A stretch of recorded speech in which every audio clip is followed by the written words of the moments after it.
प्यारे बच्चों, आज हम मात्रक और मापन यूनिट फर्स्ट का ही सेकंड चैप्टर पढ़ेंगे। मात्रक और मापन ये शुरू होता है भौतिक राशियों से। हमें बहुत सारी ज्ञानेंद्रियां मिली हुई हैं। हम सूंघ सकते हैं, हाथों से स्पर्श करके अनुभव कर सकते हैं, छूकर ताप बता सकते हैं, देखकर कैलकुलेट कर सकते हैं और सुनकर एहसास कर सकते हैं। लेकिन किसी भी मात्रक, किसी भी राशि को हम निश्चित मात्रा में नहीं बता सकते कि उसका, हम किसी की आवाज़ सुन रहे हैं वो तेज हो सकती या धीमी हो सकती। हम ये कंपेयर कर सकते हैं, ये तुलना कर सकते हैं कि राशि छोटी है या बड़ी है, ध्वनि तेज है या धीमी है, आवाज़ तेज है या धीमी है, किस तरह की आवाज़ है, या कोई चीज़ सुंदर है तो कितनी सुंदर है, या बदसूरत है तो कितनी बदसूरत है। ऐसी बहुत सारी, प्रकृति में बहुत सारी इकाइयाँ हमारे आसपास फैली हैं जिन्हें हम दिन भर देखते हैं और उन राशियों की विवेचना भी करते हैं। लेकिन किसी भी चीज़ के हमारे पास निश्चित परिमाण बताने की या ज्ञानेंद्रियों के द्वारा निश्चित परिमाण को माप लेने की ऐसी कोई इकाई हमारे पास नहीं है। माने हम, ज्ञानेंद्रियां हमारी महसूस कर सकती हैं, तुलनात्मक अध्ययन करके, तुलना करके कंपेयर कर सकती हैं, लेकिन एक्यूरेट, यथार्थ परिमाण, यथार्थ स्थिति क्या है उसे बताने में सक्षम नहीं। अब राशियां बहुत प्रकार की होती हैं, जैसे कि हम तुलना करते हैं कि यार वो बहुत हैंडसम है या वो बहुत खूबसूरत है, तो हम कोई पूछ ले कि कितना खूबसूरत है वो, कितना अधिक, तो हम क्या बताएंगे? हम उसको परिभाषित नहीं कर सकते, हम उसके लिए कोई परिमाण नहीं दे सकते, हम सिर्फ तुलना करते हैं। तो मापन के लिए तुलना की पद्धति तो हमें मालूम है कि हमें एक वस्तु बड़ी दिख रही है, एक छोटी दिख रही है, तो हम कह सकते हैं ये वाली ना भारी होगी, यह हल्की होगी। लेकिन ज़रूरी नहीं है कि वो भारी हो, वो हल्की हो। क्योंकि देख के हम उठाएं, उसको स्पर्श करें, तो हम बता सकते हैं बड़ी होने के बाद भी हल्की और ये छोटी होने के बाद भी भारी है। तो हम स्पर्श करके बता सकते हैं। तो ऐसी बहुत सारी राशियां हैं, लेकिन इन राशियों में भी भौतिक राशि किसे कहते हैं? तो ऐसी समस्त राशियां जिनका मापन किया जा सके, जिनको किसी यंत्र के द्वारा तौला जा सके, मापा जा सके, एवं जो भौतिक के नियमों का पालन करती हूँ, ऐसी समस्त राशियों को भौतिक राशियां कहते हैं। प्रकृति एवं उससे संबंधित अंतरिक्ष, मटेरियल, समय और ऊर्जा, इन सभी को हम क्या है, इन सभी की जो एट्रीब्यूट्स, जो गुण है, जो उसकी विशेषता बताने वाले, उसके गुणों की विशेषता को मापने के लिए, जिन्हें मापा जा सकता है, जो उनके मापन, उनकी विशेषता बताते हैं, उन सभी को क्या कहा जाता है? भौतिक राशियां। प्रकृति में किसी चीज की अंतरिक्ष, समय या पदार्थ और ऊर्जा की विशेषता बताने वाले गुणों को, प्रगुणकों की या विशेषता को क्या कहते हैं? भौतिक राशि कहते हैं। या प्रकृति के में और प्राकृतिक घटनाओं से संबंधित वे समस्त राशियां, वे समस्त क्वांटिटीज जिन्हें कि एक उपकरण के द्वारा तौला जा सके या मापा जा सके, और जो साथ ही भौतिक के नियमों का पालन करती हो, फिजिकल वर्ल्ड के, भौतिक जगत के नियमों का पालन करती हूँ, उन्हें भौतिक राशि कहते हैं। इंग्लिश में इसे फिजिकल क्वांटिटी PQ से व्यक्त करते हैं। तो ऐसी समस्त भौतिक राशियां जिनका मापन किया जा सके, जिनका मापन यथार्थतापूर्वक किसी यंत्र के द्वारा किया सके, और जो भौतिक जगत के नियमों का पालन करती हूँ उन्हें हम भौतिक राशियाँ कहते हैं। सभी राशियाँ भौतिक राशियाँ नहीं हैं, सिर्फ वही राशियाँ भौतिक राशियाँ हैं जिनके परिमाण को मापा जा सके, जिनके गुणों को मापा जा सके और तुलनात्मक अध्ययन करके बताया जा सके। साथ ही ये भौतिक जगत के नियमों का पालन करती हूँ। जैसे मैंने एक उदाहरण दिया कि कोई सुंदर है तो उसकी सुंदरता, या कोई बहुत बुरा है तो हम कहते हैं बहुत बुरा है, लेकिन वो कितना बुरा है हम उसे परिमाण में नहीं बता सकते। हम 3 लोग बोल रहे हैं वो बुरा है, वो उससे भी बुरा है, वो उससे भी बुरा है। अरे बुरा है परंतु कितना बुरा है, वो अच्छा है, वो सुंदर है, कितना सुंदर है। तो चूंकि सुंदरता जो मापदंड है उसको हम नाप नहीं सकते, तो ये भौतिक राशि नहीं है। हमने खाया कोई चीज को, हमने कहा बहुत मीठा है, ये थोड़ा कम मीठा, तो कितना मीठा भैया। हम तुलना करती शक्कर जैसे मीठा है, तो शक्कर कितनी मीठी है। ये बहुत कड़वा है तो कितना कड़वा है, या बहुत तीखा है तो कितना तीखा है। तो हम सिर्फ कंपेयर करके बता सकते हैं, अनुभूति को प्रस्तुत कर सकते हैं, लेकिन परिमाण उसका नहीं बता सकते। और जिनका परिमाण नहीं बता सकते, जिन्हें नापा नहीं जा सकता, वे भौतिक राशियाँ नहीं होती।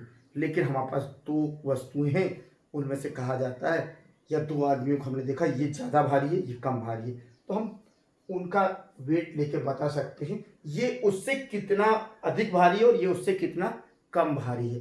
2 लंबाइयाँ, 2 लकड़ियाँ हैं, तो हम कह सकते हैं कि ये पेड़ ज़्यादा लंबा है, ये कम लंबा। तो कितना अधिक लंबा है तो हम उसे नाप सकते हैं मीटर स्केल की सहायता से कि ये इससे तुलना में कितना लंबा अधिक है और कितना कम है। तो ये लंबाई एक भौतिक राशि है, वेट भार एक भौतिक राशि है। तो ऐसी समस्त राशियां प्रकृति में फैली हुई, प्रकृति घटनाओं से जुड़ी हुई ऐसी समस्त राशियां जिन्हें कि हम किसी यंत्र की सहायता से माप सकते हो, तौल सकते हो, और जो भौतिक जगत के नियमों का पालन करती हो, उन्हें ही क्या कहा जाता है, भौतिक राशियां। अब दूसरी बात आती है मापन की, अर्थात मेजरमेंट। तो मापन क्या है या मेजरमेंट क्या है? तो मापना एक प्रोसेस है, एक प्रक्रिया है, तौलना एक प्रक्रिया है। क्योंकि माने ये नाउन नहीं बल्कि क्या है, प्रक्रिया है। ऐसी प्रक्रिया जिसमें हम किसी वस्तु के भार की तुलना, जिसमें किसी वस्तु की या किसी गुण की तुलना के लिए हम एक आदर्श मानक स्थापित करते हैं, और उस मानक से तुलना करके हम बताते हैं कि इस मानक के कितनी माने कितने गुना वो चीज है। तो आवश्यकता मानक की क्यों पड़ी? क्योंकि हम ज्ञानेंद्रियों के द्वारा अनुभूति तो कर सकते हैं, लेकिन तुलनात्मक अध्ययन भी बता सकते हैं, लेकिन यथार्थ मान हम नहीं दे सकते। और भौतिक जगत में यथार्थता की बहुत ज़्यादा कीमत है। हम किसी चीज़ को यथार्थ रूप से बता पाएँ, भौतिक जगत हमें इस बात के लिए नियम और राशियाँ देता। तो मापन क्या है? मापन वह पद्धति, मापन किसी वस्तु की, किसी भौतिक राशि के, किसी भौतिक मापन किसी भौतिक राशि के किसी अन्य ज्ञात भौतिक राशि से तुलना की प्रक्रिया या पद्धति है, जिसमें किसी भौतिक राशि के मापन को, जिसमें किसी भौतिक राशि के मापन को उस ज्ञात मापक राशि से, उस ज्ञात मापन भौतिक राशि के मापन से तुलना किया जाता है। तो मापन क्या है? मापन वह प्रक्रिया है जिसमें किसी ज्ञात मानक भौतिक राशि से उसी प्रकार की भौतिक राशियों की तुलना करके उसका तुलनात्मक परिमाण उस मानक भौतिक राशि के पदों में दिया जाता है। मापन वह पद्धति या प्रक्रिया है जिसमें किसी भौतिक राशि को किसी अज्ञात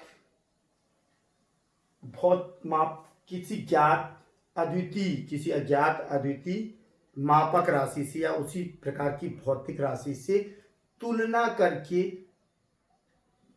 करके उसको उसकी परिमाण को प्रदर्शित किया जाता है, उसे उसके मापन को प्रस्तुत किया जाता है। तो इस प्रकार से मापन में दो बातें आवश्यक है। मापन, पहली चीज कि मापन एक प्रक्रिया है। दूसरी बात कि मापन में एक ज्ञात मापन, एक ज्ञात मानक भौतिक राशि होती है। एक ज्ञात मानक भौतिक राशि जो उसी तरह के भौतिक राशि का हिस्सा होता है।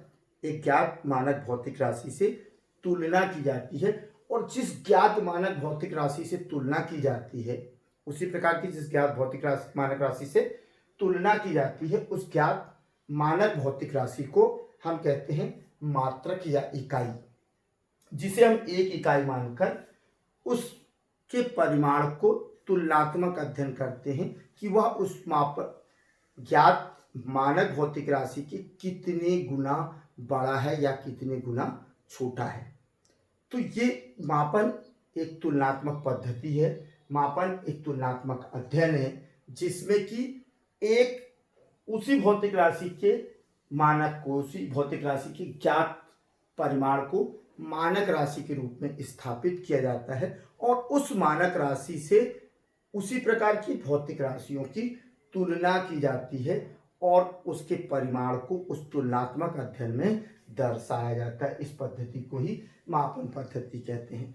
जैसे हमारे पास एक लंबाई नापना, हमें कपड़े की लंबाई नापना, तो हमारे पास मीटर स्केल है। तो मीटर जो स्केल है, मीटर स्केल से हमने क्या किया, हमारा मीटर स्केल क्या हो गया, ज्ञात मानक राशि अर्थात मात्रक या इकाई। अब इस इकाई से कितने गुना हमें कपड़ा चाहिए, तो उनका 5 मीटर कपड़ा दे दो। तो 5 मीटर वो क्या करेगा, उस मीटर की इकाई को 5 बार, कपड़े को 5 बार नापेगा और 5 मीटर कपड़ा काट देगा। तो कितने गुना, तो 3 बातें बहुत माने मापन में आवश्यक हैं। मापन में 3 बात, मापन से संबंधित 3 बातें हैं कि मापन एक प्रक्रिया है, एक तुलनात्मक प्रक्रिया है, जिसमें मापन एक तुलनात्मक प्रक्रिया है जिसमें किसी ज्ञात, उसी प्रकार की किसी ज्ञात मानक भौतिक राशि से तुलना की जाती है, उसी प्रकार की ज्ञात किसी मानक राशि से तुलना की जाती है, जिसे कि इकाई या मात्रक कहते हैं। और तीसरी कि उस मानक राशि से तुलना करने पर जो संख्यात्मक मान प्राप्त होता है, जो संख्यात्मक मान होता है, उतने गुना उसको नापा जाता है। इस तरह से हम कह सकते हैं कि मापन को प्रस्तुत करने के लिए किसी भौतिक राशि का मापन 2 क्वांटिटी से मिलकर बना होता है। एक वह संख्या, और दूसरा एक संख्या गुणित मापन के लिए प्रयोग की जाने वाली मानक भौतिक राशि। मानक मापन के लिए प्रयोग की जाने वाली मापन के लिए मानक भौतिक राशि, अर्थात जैसे 5 मीटर बोला, तो मीटर क्या है, मानक भौतिक राशि है। लंबाई की मीटर एक मानक भौतिक राशि है, और 5 मीटर जब हमने कहा तो उसका 5 गुना, 5 संख्यात्मक मान हो गया और मीटर मानक राशि हो गई। तो 5 मीटर एक भौतिक राशि की का मापन हुआ, उसमें चूंकि लंबाई को नाप रहा, जिसमें मात्रक कौन है, इकाई कौन है, 5 मीटर। तो इस प्रकार हम कह सकते हैं कि किसी भौतिक राशि का मापन बराबर संख्यात्मक मान गुणित मापन के लिए प्रयोग में आने वाले मानक भौतिक राशि, तो अर्थात यूनिट। तो Q is equal to n u, u को हम किससे, यूनिट को U से और संख्यात्मक मान को n से प्रकट कर दें, तो Q is equal to n u. अब इसमें जो n का मान है, संख्या का मान, वास्तव में अपने मानक भौतिक राशि के आकार पर निर्भर करता है। यदि हम मानक भौतिक राशि को बहुत छोटा लेते हैं तो निश्चित है जब हम भौतिक राशि का मापन करेंगे तो n का मान अधिक होगा, और यदि हमारा मानक भौतिक राशि, जो मानक भौतिक राशि अर्थात मात्रक अर्थात इकाई हमारी क्या है, बहुत बड़ी है, तो ऐसी स्थिति में n का मान बहुत छोटा होता है। अर्थात संख्यात्मक मान, किसी भी भौतिक राशि के मापन में उसका संख्यात्मक मान मापन के लिए प्रयोग किए जाने वाले मानक भौतिक राशि के आकार पर निर्भर करता है, अर्थात ये उसके व्युत्क्रमानुपाती होता है। किसी भौतिक राशि के मापन में प्राप्त संख्या या भौतिक राशि के मापन का संख्यात्मक मान सदैव मापन के लिए प्रयोग की जाने वाली मानक भौतिक राशि, स्टैंडर्ड जो फिजिकल क्वांटिटी ली गई है, उसका उसके आकार का व्युत्क्रमानुपाती होता है। तो ये तो हुआ अपना मापन। तो मापन क्यों आवश्यक है? तो मापन इसलिए आवश्यक है कि किसी भौतिक राशि के यथार्थ मान की तुलना करना और यथार्थ मान को देना के लिए आवश्यक है कि उसका किसी निश्चित उपकरण की सहायता से मापन किया जाए, जिससे उसे अंतर्राष्ट्रीय स्तर पर उसके मापन में किसी प्रकार की अशुद्धि ना हो। अब दूसरी बात आती है कि फिजिकल क्वांटिटी, हमने कहा फिजिकल यूनिट, भौतिक इकाइयाँ। हमने मापन में कहा कि जब हम तुलनात्मक अध्ययन करते हैं, ज्ञानेंद्रियों द्वारा किया गया तुलनात्मक अध्ययन, हम यथार्थ मान हमें प्रस्तुत नहीं करता। हमारी ज्ञानेंद्रियों द्वारा किया गया मापन हमें यथार्थ मान, किसी भी भौतिक राशि का यथार्थ मान नहीं देता। इसलिए हम एक मानक राशि तय करते हैं, एक मानक भौतिक राशि बनाते हैं और उससे तुलना करके किसी भौतिक राशि को मापन करते हैं। तो जिस मानक राशि को हम बनाते हैं किसी एक प्रकार की भौतिक राशि के मापन के लिए, किसी एक प्रकार की भौतिक राशि के मापन के लिए उसी प्रकार की जिस मानक भौतिक राशि का उपयोग किया जाता है उसे भौतिक इकाई कहते हैं, फिजिकल यूनिट, भौतिक मात्रक कहते हैं। किसी भौतिक राशि को मापने के लिए उसी प्रकार की जिस भौतिक मानक राशि का प्रयोग किया जाता है उस भौतिक राशि का क्या कहते हैं? भौतिक इकाई या भौतिक मात्रक कहते हैं। किसी भी भौतिक मानक को या मात्रक को निर्धारित करने के लिए कुछ बातें आवश्यक होती हैं। किसी भी भौतिक मानक को स्थापित करने के लिए, अंतर्राष्ट्रीय स्तर पर पहचान दिलाने के लिए कुछ नियमों का पालन करना जरूरी होता है। पहली चीज कि इसका परिमाण, भौतिक राशि का जो मात्रक है उसे सुपरिभाषित होना चाहिए, उसे अच्छी तरह से उसके आकार को, उसे परिभाषित होना चाहिए, उसके आकार को एक निश्चित आकार होना चाहिए। तो एक भौतिक राशि का जो मात्रक है वो क्या होना चाहिए? सुपरिभाषित होना चाहिए। दूसरा, ये उपयोग करने में सुविधाजनक होना चाहिए। किसी भी मात्रक को उपयोग करने के लिए सुविधाजनक होना चाहिए। मतलब मीटर, इस तरह का मापन स्केल बनाया जाए, इस तरह का मानक तय किया जाए कि उससे मापन करने में किसी भी को भी कोई कठिनाई ना हो। तीसरा, इसे कभी भी समय के अनुसार परिवर्तित नहीं होना चाहिए। हम जानते हैं कि जैसे हमने लोहे की मीटर स्केल बनाई है, तो लोहे की मीटर स्केल क्या होगा?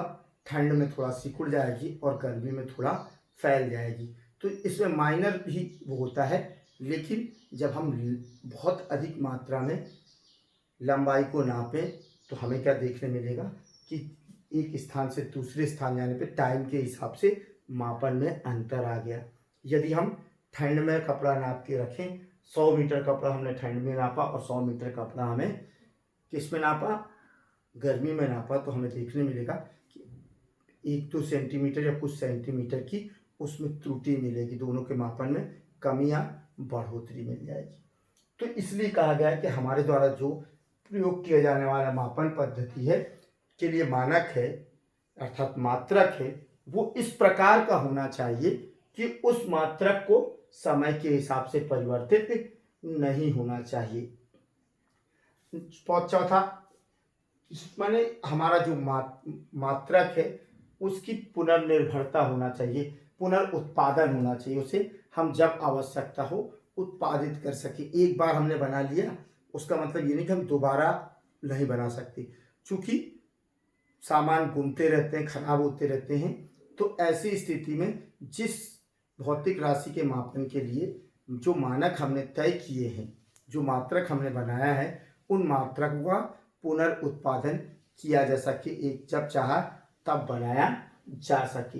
दूसरा, यह अविनाशी होना चाहिए, माने इसमें ये अद्वितीय होना चाहिए, इसमें क्षरण नहीं होना चाहिए। जैसे लोहे का बाट हम लगातार यूज कर रहे हैं तो क्या होता है, कुछ मात्रा क्षरित होती रहती है, बार बार उठा के पटकना करना, तो उससे धीरे धीरे कुछ क्षरण होता है, कुछ जंगे के कारण क्षरण होता है। तो ऐसी स्थिति में जो 1 किलोग्राम का मास है वो 1 किलोग्राम ना रह जाए, या कुछ लोग घिस देते हैं, बाट के मान कम हो जाते हैं। तो इस तरह से जो मानक तय किया गया, जो हमने मेजरमेंट के लिए बनाया आपका मात्रक, उस मात्रक को क्या होना चाहिए, अविनाशी होना चाहिए, वो उसका क्षरण नहीं होना चाहिए, उसका विनाश नहीं होना चाहिए।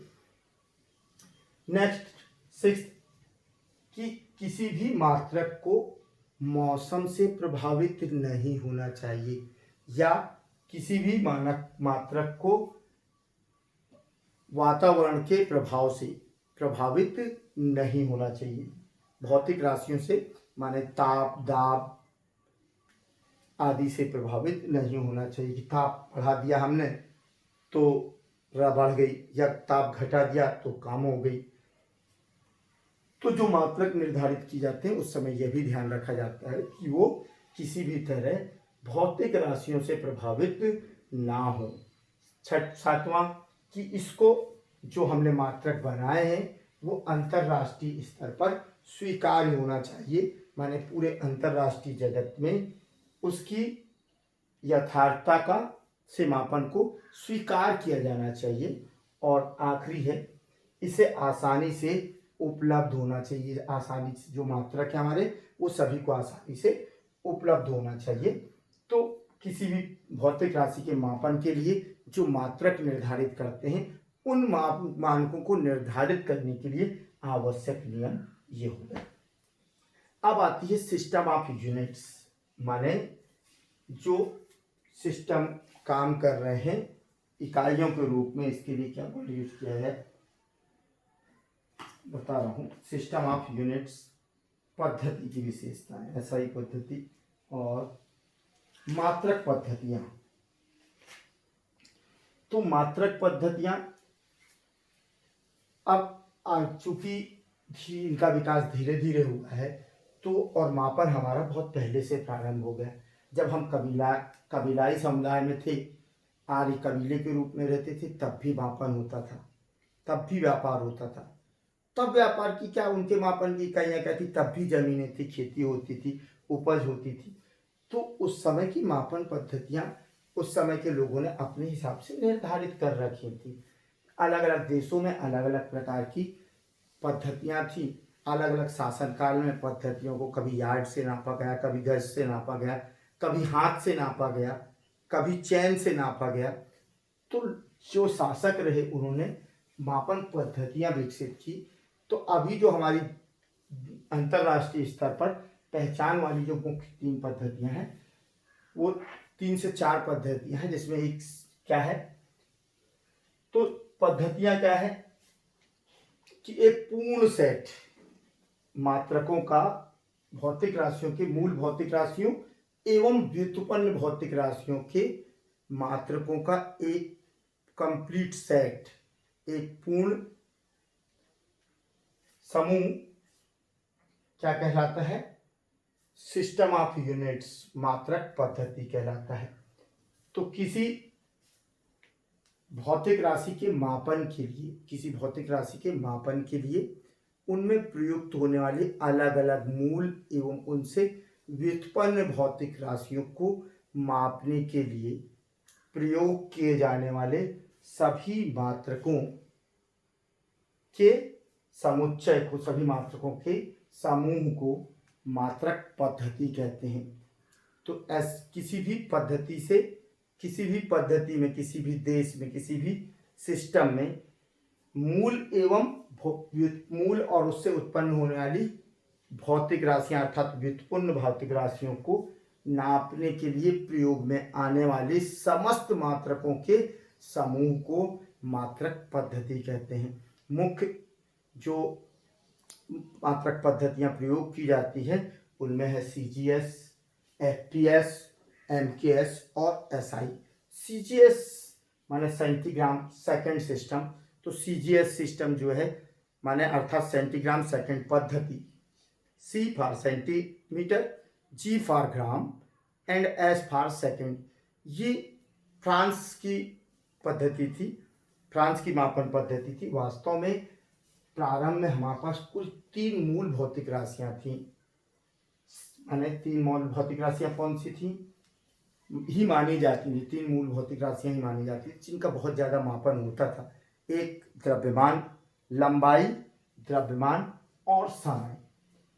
जैसे जैसे विज्ञान विकसित होता गया, देखा गया कि ऊर्जा आई, मतलब आपका ऊर्जा को आप कह लो कि जैसे धारा आई, तो धारा को नापने के लिए इन तीनों में नहीं नापा जा सकता था, तो धारा एक नई मूल राशि उत्पन्न हो गई। फिर प्रकाश की तीव्रता है, उसको नापने के लिए कोई इकाई नहीं थी, तो इसको बोले और एक मूल राशि है। लंबाई द्रव्यमान और सेकंड में नहीं नापी जा सकती, तो 5 हो गई। और उसके अलावा जो अणुओं और परमाणुओं के द्रव्यमान थे उससे संबंधित इन्हें नहीं नापा जा सकता, तो इसके लिए एक राशि और प्रारंभ हुई जिसे मोल कहा गया, तो मोल के लिए एक अलग कर दिए। और इस तरह से 7 मूल भौतिक राशियां परिभाषित कर दी गई। धारा, ताप के लिए भी ताप को लंबाई द्रव्यमान नहीं नापा जा सकता था, मापा जा सकता था। तो कुल 6 भौतिक राशियां इस तरह से 7 भौतिक राशियां बनी और 2 पूरक भौतिक राशियां बनी। तो ये बात की प्रोसीजर है, अभी हम बाद में पढ़ेंगे आधुनिक भौतिक, माने आधुनिक समय की जो भौतिक है। लेकिन जो प्रारंभिक भौतिकी थी उसमें मूल रूप से जो बहुत ज़्यादा प्रयोग में आती थी या बहुत मोस्ट पॉपुलर भौतिक राशियां थी, लोकप्रिय भौतिक राशियां थी, तो वो लंबाई, द्रव्यमान और समय था। तो इन्हीं के आधार पर अलग अलग देशों में अलग अलग पद्धतियां हुई। फ्रांस, CGS सिस्टम फ्रांस का था। वो लंबाई के मूल मात्रक को सेंटीमीटर, द्रव्यमान के मूल मात्रक को ग्राम और समय को सेकंड में मापते थे। तो इनकी मौलिक इकाइयां जो लंबाई, द्रव्यमान और समय की मूलभूत इकाइयां थी, द्रव्यमान सेंटीमीटर, ग्राम और सेकंड। ये CGS सिस्टम है, ये मीट्रिक प्रणाली भी कहलाती है। इसी में ब्रिटेन में, लेकिन ब्रिटेन में चलती थी FPS, फुट पॉन्ड सेकंड पद्धति। तो FPS सिस्टम में जो मूलभूत इकाई लंबाई थी उसे फुट में नापा गया, या फीट कहते हैं, फीट में नापा गया। जो आपका द्रव्यमान है उसे पौंड से तुलना किया गया, एक निश्चित पैमाना बना के उसे पौंड कहा गया, और समय को सदैव सेकंड से नापा गया। तो यहाँ पर FPS सिस्टम का प्रचलन था। आज भी FPS सिस्टम प्रचलित है ब्रिटेन में, तो ब्रिटेन में FPS सिस्टम का यूज हुआ। और तीसरा MKS सिस्टम, बाद में इकाइयाँ बहुत छोटी होने के कारण फ्रांस ने एक और पद्धति विकसित की, MKS सिस्टम। तो MKS सिस्टम में M फॉर मास माने मीटर, K फॉर किलोग्राम और S फॉर सेकंड, तो मीटर, किलोग्राम, सेकंड। अब इन्होंने लंबाई के मूलभूत, लंबाई का जो मौलिक इकाई थी उसे मीटर कर दिया, द्रव्यमान की मौलिक इकाई को किलोग्राम में नापने लगे और समय को सेकंड में अब भी नापा गया। तो ये फ्रेंच बेस्ड वो थी। और जब हम अंतर्राष्ट्रीय व्यापार में आए तो क्या होता था कि हम एक देश अलग पद्धति का इस्तेमाल कर रहा है, दूसरा अलग, तो होता ये था कि उस देश से आने पे हम उस पद्धति के कंपैरिजन में जो वैल्यू आती थी अपने मापन पद्धति में तुलना करते थे और देखते थे कि एक्यूरेट माल आया या नहीं आया। तो जो भौतिक राशियाँ हमारे पास आ रही थी या हम आवागमन कर रहे थे, तो हम उनको अब यहाँ से भेजना है ब्रिटेन, तो ब्रिटेन में हम फुट पॉइंट सेकंड के अकॉर्डिंग भेजेंगे। तो हम नाप किस में करते थे, अपनी नाप को फुट पॉइंट सेकंड में बदलते थे और फिर वहाँ भेजते थे। तो कुछ परेशानियाँ थी। फिर तीसरी चीज़ थी कि अंतर्राष्ट्रीय ज्ञान जो विदेशों में इधर उधर पढ़ते थे, तो उसमें माने भ्रमित होने लगे लोग। तो भ्रमित ना हो, सभी के लिए एक अद्वितीय इकाई बनाई जाए।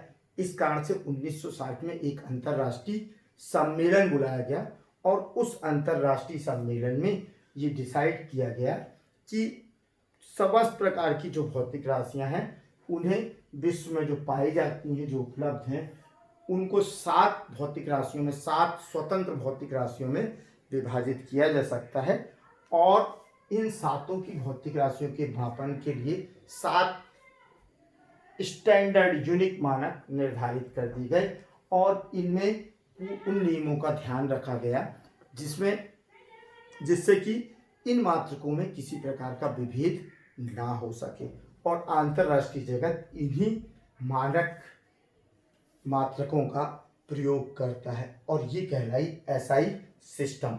तो एसआई का मतलब यह है कि इंटरनेशनल सिस्टम। ये मीट्रिक प्रणाली एमकेएस सिस्टम का ही संशोधित स्वरूप था। ये एमकेएस सिस्टम का ही क्या था, एमकेएस पद्धति का ही संशोधित स्वरूप था। तो इसमें ये तीनों मात्रक एज इट इज ले लिए गए कि लंबाई के लिए मीटर, द्रव्यमान के लिए किलोग्राम और समय के लिए सेकंड, और 4 और मूलभूत मात्रक जोड़े गए जिसमें ताप के लिए केल्विन, प्रकाश की तीव्रता अर्थात ज्योति तीव्रता के लिए कैंडला, धारा के लिए एम्पियर और पदार्थ की मात्रा के लिए मोल। इस तरह से 7 मूल मात्रक और 2 पूरक मात्रक जोड़े गए जिनको और किसी मात्रक से नहीं नापा जा सकता था। तो 2 पूरक मात्रक हुए रेडियन और स्टेरेडियन, समतल का कोण एवं 3D में कोण, ठोस कोण और समतल का कोण। तो समतल में समतलीय कोण या को रेडियन और ठोस कोण को स्टेरेडियन में बांटा गया। तो इस तरह से एसआई सिस्टम यहाँ पर बन गया। अब एसआई सिस्टम की मेरिट्स क्या थी, एसआई सिस्टम में की विशेषताएं क्या थी। तो एसआई सिस्टम में अब अभी तक जो भौतिक राशियों के लिए अलग अलग देश अलग अलग मानों का प्रयोग करते थे। पहला कि इसमें केवल एक प्रत्येक भौतिक राशि के लिए केवल एक इकाई रखी गई। इस पद्धति में एक भौतिक राशि का केवल एक ही मात्रक होता था। एसआई पद्धति में एक भौतिक राशि का केवल एक मात्रक होता था, अर्थात लंबाई को अब हम ब्रिटेन में नापें, अमेरिका में नापें या फ्रांस में नापें या चीन में नापें या जर्मनी में नापें, हम लंबाई को मीटर में ही मेजर करेंगे। तो लंबाई का पैमाना हमारा एक ही भौतिक राशि लंबाई को जो मापन पद्धति, जो यूनिट होगी, जो मात्रक होगा वो मीटर होगा। तो इस पद्धति में भौतिक राशि की केवल एक ही मात्रक होता था। जैसे ऊर्जा के लिए, बल के लिए हमने न्यूटन का प्रयोग किया, तो पूरे विश्व में बल के लिए न्यूटन का प्रयोग होगा। दूसरा, ऊर्जा के लिए जूल। तो किसी भी तरह की ऊर्जा हो, ऊष्मा ऊर्जा हो, ध्वनि ऊर्जा हो या यांत्रिक ऊर्जा हो, उनको सबको आप अपने देश में और क्या प्रचलित इकाइयां प्रयोग कर रहे हैं उससे मतलब नहीं है, लेकिन एसआई सिस्टम आने के बाद ये सुनिश्चित हो गया कि इन सभी के लिए एक ही इकाई जूल का यूज होगा। माने किसी भी प्रकार की ऊर्जा हम किस में नापेंगे, जूल में नापेंगे। इसी तरह से मूल मात्रक के लिए भी निर्धारित हो गया। तो एसआई पद्धति की सबसे बड़ी विशेषता है कि इस पद्धति में प्रत्येक भौतिक राशि का केवल एक ही मात्रक, अंतरराष्ट्रीय स्तर पर केवल एक ही मात्रक होता है। दूसरा, इस सीजीएस तथा एमकेएस पद्धति का सुविधाजनक तथा गणना में आसान है। यह जो पद्धति है एसआई सिस्टम जो है वो सीजीएस पद्धति और एमकेएस पद्धति की तरह ही गणना में सुविधाजनक एवं गणना में आसान है। चूंकि सीजीएस, एमकेएस और एसआई पद्धतियां क्या हैं, मीट्रिक प्रणाली कहलाती हैं। इसमें क्योंकि इस पद्धति में बड़ी से बड़ी तथा छोटी से छोटी राशि को 10 के घातों के रूप में व्यक्त किया जाता है। इसमें क्या किया जाता है, इस पद्धति में, एसआई पद्धति में छोटी से छोटी राशि को 10 की ऋणात्मक घात में और बड़ी से बड़ी राशि को 10 की धनात्मक घात में क्या किया जाता है, प्रयोग किया जाता है। माने हम एसआई पद्धति में को सीजीएस सिस्टम में भी आसानी से बदल सकते हैं और सीजीएस से एसआई पद्धति में, इसी तरह से एमकेएस से इसमें लेकिन फुट पॉइंट सेकंड को इस तरह से नहीं बदला जा सकता। मैंने इनमें कैलकुलेशन गणना करना आसान था क्योंकि ये 10 की घातों के रूप में था। तीसरा, यह पद्धति सुसंगत है। इस पद्धति में सभी व्युत्पन्न राशि के मात्रकों को 7 मूल मात्रकों तथा 2 पूरक मात्रकों में के पदों में बिना किसी संख्यात्मक गुणक या स्वेच्छक नियतांक के आर्बिट्रेरी कांस्टेंट के लिखा जा सकता है। अब इस SI इकाई को मैं समस्त भौतिक राशियों को केवल 7 मूल मात्रक और 2 पूरक मात्रकों में विभाजित कर दिया गया। शेष सभी भौतिक राशियां इन 7 मौलिक या मूलभूत भौतिक राशियों के मात्रकों से बनाई जाएंगी। शेष सभी भौतिक राशियां भी किन से निर्मित होंगी? इन 7 मूलभूत भौतिक राशियों के मात्रकों से ही निर्धारित की जा सकती, क्योंकि बाकी जो भौतिक राशियां हैं वो इन 7 के सम्मिलन से बनती हैं। और लास्ट है, इस पद्धति में लगभग सभी व्युत्पन्न राशि के मात्रक अंतरराष्ट्रीय स्तर पर सर्वमान्य है। तो ये SI यूनिट की क्या हुई? विशेषताएं हुई। अब इसके बाद एक प्रश्न बनता है कि मूल मात्रक एवं व्युत्पन्न मात्रक किसे कहते हैं? मूल मात्रक एवं व्युत्पन्न मात्रक किसे कहते हैं? इसकी परिभाषा देकर इनमें अंतर दीजिए। तो मूल मात्रक क्या है? प्रकृति में पाई जाने वाली समस्त भौतिक राशियों को 7 मूलभूत राशियों में विभाजित किया गया है। कुल 7 मूलभूत राशियों में विभाजित किया जा सकता है एवं शेष भौतिक राशियां इन्हीं मूलभूत राशियों के मिलने से व्युत्पन्न होती है। जैसे क्षेत्रफल लंबाई गुणित चौड़ाई, तो चूंकि क्षेत्रफल लंबाई गुणित चौड़ाई है तो दोनों इकाइयां किसकी हैं? लंबाई की इकाइयां हैं। तो इसका हमने कहा मीटर गुणित मीटर, तो वर्ग मीटर। क्षेत्रफल की इकाई बन गई वर्ग मीटर। ये एक व्युत्पन्न राशि है। आयतन बोले लंबाई गुणित चौड़ाई गुणित ऊंचाई, तीनों को हम किससे नापेंगे? एक ही स्केल से नापेंगे, मीटर से नापेंगे। तो मीटर गुणित मीटर गुणित मीटर, तो क्यूबिक मीटर माने घन मीटर। तो आयतन की इकाई हो गई घन मीटर। ये भी एक व्युत्पन्न राशि है। तो मूल राशियां क्या है? ऐसी भौतिक राशियां जिनके मापन के लिए एक निश्चित मानक का ही प्रयोग किया जाता है और उन्हें किसी दूसरी भौतिक राशि के मापन से में परिवर्तित नहीं किया जा सकता, ना ही उसे बदला जा सकता हो। ये स्वतंत्र भौतिक राशियां होती हैं। तो ऐसी स्वतंत्र भौतिक राशियां जिनके मापन के लिए प्रयोग की जाने वाली मानक राशि स्वतंत्र होती है, जिसे दूसरी मानक राशि में परिवर्तित नहीं किया जा सकता, या जो दूसरी मानक भौतिक राशि के मानक पर निर्भर नहीं करती, मूल भौतिक राशि या मूल मात्रक कहलाते हैं। ऐसी स्वतंत्र भौतिक राशि जिसके मापन के लिए एक स्वतंत्र मानक तैयार किया जाता है और इस जो कि किसी अन्य भौतिक राशि के मानक पर निर्भर नहीं किया करता है और जिसे कि उस भौतिक राशि के मानक में परिवर्तित किया भी नहीं जा सकता। ऐसी भौतिक राशियों को क्या कहते हैं? मूल भौतिक राशि कहते हैं। और इनके मापन के लिए प्रयोग में आने वाले मानक भौतिक राशियों को मूल मात्रक कहते हैं। प्रकृति में पाई जाने वाली या अब तक ज्ञात समस्त भौतिक राशियों को कुल 7 मूल भौतिक राशियों में विभाजित किया गया है। और ये भौतिक राशियां हैं। पहला लंबाई एक भौतिक राशि है। लंबाई को मीटर में, लंबाई को नापने के लिए SI पद्धति में मीटर का प्रयोग किया जाता है और इसको m से व्यक्त करते हैं, स्मॉल m से व्यक्त करते हैं। दूसरा भौतिक राशि द्रव्यमान है। दूसरी मूल भौतिक राशि है द्रव्यमान जिसके मात्रक के रूप में एसआई पद्धति में किलोग्राम का प्रयोग किया जाता है, जिसे कि स्मॉल के और जी से व्यक्त करते हैं, जिसका संकेत है स्मॉल के जी।